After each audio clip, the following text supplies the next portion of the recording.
Amis internautes, bonjour, bonsoir, que la paix soit avec vous.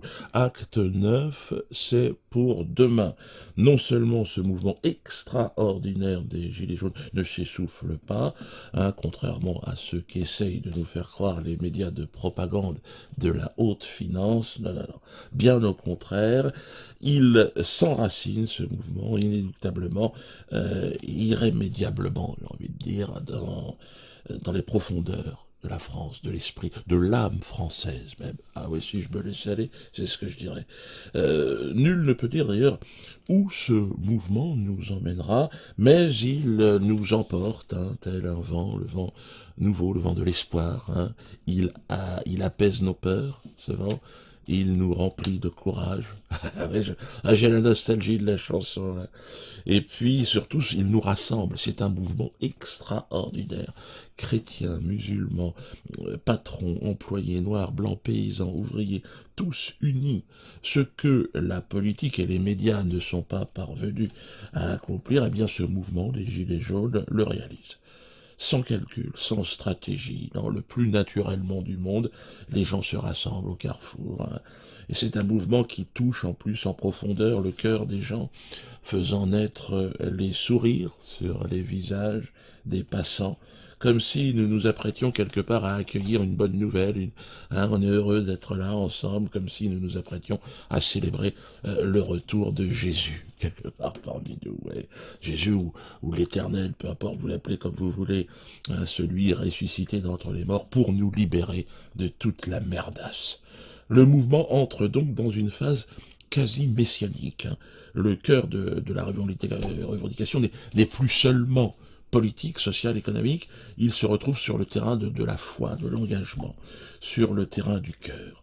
Et personne ne contrôle ce réveil collectif qui s'organise.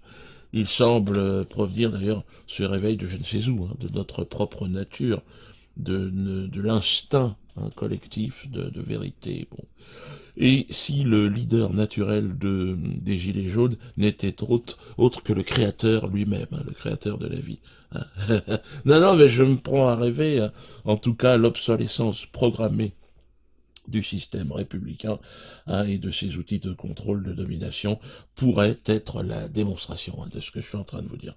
Le gouvernement s'enfonce, mais alors inexorable, mais systématiquement, de semaine en semaine, c'est la chute libre, on n'a jamais vu ça, d'acte en acte, d'acte 8, acte 2, à chaque fois c'est la dégringolade, commettant en plus toutes les fautes en termes de communication, en termes de tout. Puis c'est pareil, c'est systématique, chaque prise de parole du gouvernement est un coup de masse sur le pieu de la décadence, l'entraînant évidemment dans les tréfonds de son propre chaos. Et c'était parmi ces déclarations donc d'irresponsables, celle de Luc Ferry, ancien ministre d'État, nostalgique du goinfrage dans la gamelle de l'État, il en a bouffé. Véritable tic au cul des intérêts du peuple, cette grande gueule incompétente donc et cupide, lâche, veule, se verrait bien, lui, en chef de peloton d'exécution. Oui, carrément, à la télé, il rappelle au peuple que la France possède la 5e armée du monde et qu'elle est en capacité d'éradiquer de la surface jusqu'au dernier des gilets jaunes. Merde. Et on t'es énervé, toi, avec tes cheveux longs et tes lunettes. Une posture qui n'est certainement pas de nature, évidemment, à apaiser les tensions. De son côté, le gouvernement annonce un durcissement de la législation concernant le droit à manifester. Il a envie que ça s'arrête, mais malheureusement, c'est pas lui qui décide. Pour l'exemple, donc Christophe Tétinger, le gitan de Massy, a été placé en détention provisoire dans l'attente de son procès, ce qui est complètement hallucinant. Procès qui aura lieu en février, une décision politique qui risque fort d'entraîner, en plus, dans son sillage, si vous voulez, des répercussions désastreuses. Ils ne se rendent pas compte de ce qu'ils sont en train de faire. La justice ne garantissant plus son rôle d'indépendance et d'impartialité, le magistrat jouant là le rôle de commissaire politique, ça va pas arranger les choses. C'est un phénomène qui risque bien de fragiliser encore plus, d'ailleurs, les piliers institutionnels de cette République déjà très fatiguée, pour pas dire moribonde carrément, à bout de souffle. Personnellement, je préconiserais une libération le plus rapidement possible. Sous contrôle judiciaire éventuellement de Christophe, comme l'avaient d'ailleurs suggéré ses avocats. Je pense qu'ils avaient raison, parce que rien ne justifie en fait l'incarcération de ce père de famille, soutenu par une très grande partie du peuple de France. Hein. Ah bah ouais, tout le monde, hein, pour ne pas dire la quasi-totalité. Hein. Vous avez fabriqué un véritable martyr, là. Je sais pas si vous êtes en train de vous rendre compte de ce que vous êtes en train de faire. Il avait déjà une stature héroïque, mais alors là, et je crains que l'attitude du gouvernement n'engendre en plus des vocations pour demain. On n'est pas à l'abri d'une patte cassée. Hein. D'autant que l'épisode de la cagnotte, ah oui, je suis obligé d'en parler, a énervé plus d'un. Alors je rappelle brièvement ce qui s'est passé au début de sa garde à vue. Les proches du boxeur, hein, du gitan de Massy, ont lancé une cagnotte en ligne pour l'aider dans ses frais de justice et tout ça, payer ses avocats. Une cagnotte qui a rassemblé quasiment 100 000 euros en moins de 24 heures, ce qui est proprement hallucinant. On n'avait jamais vu ça. Et devant cet élan fraternel, les autorités ont crié au scandale. Ils ont fait bloquer la cagnotte. Merde! Ils ont gelé les avoirs. C'est quand il faut en général bien mal acquis. Ils disent non, c'est pas comme ça, c'est nous qui te...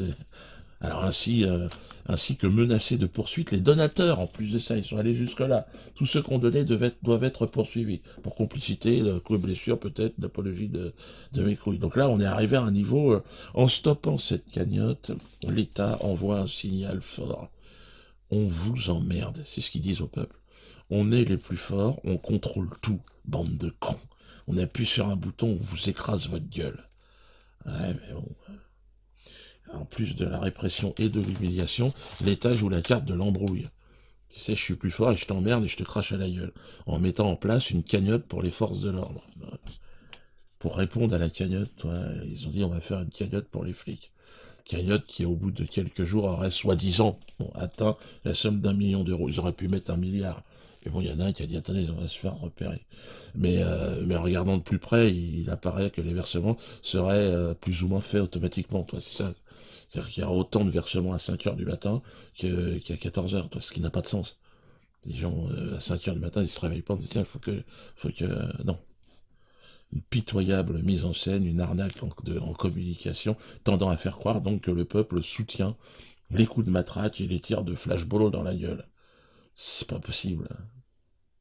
Vous avez le droit de nous prendre pour des cons, mais là, ça se voit, ça ne fonctionne plus.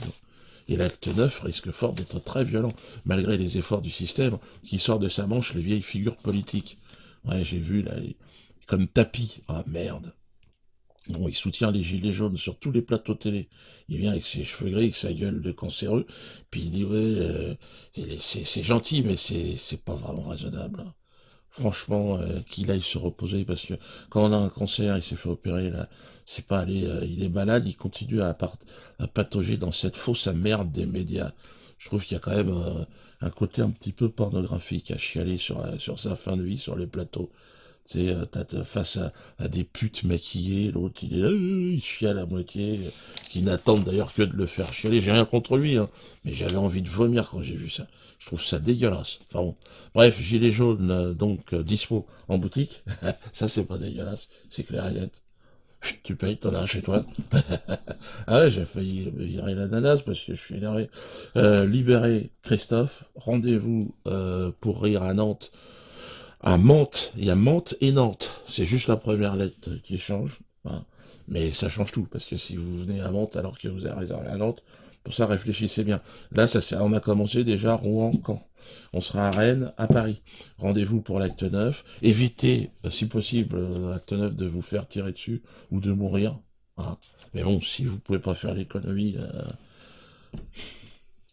évitez de taper peut-être, mais bon, c'est vrai que s'il vous tape aussi, c'est vrai que... Enfin bon, libérez en tout cas Christophe.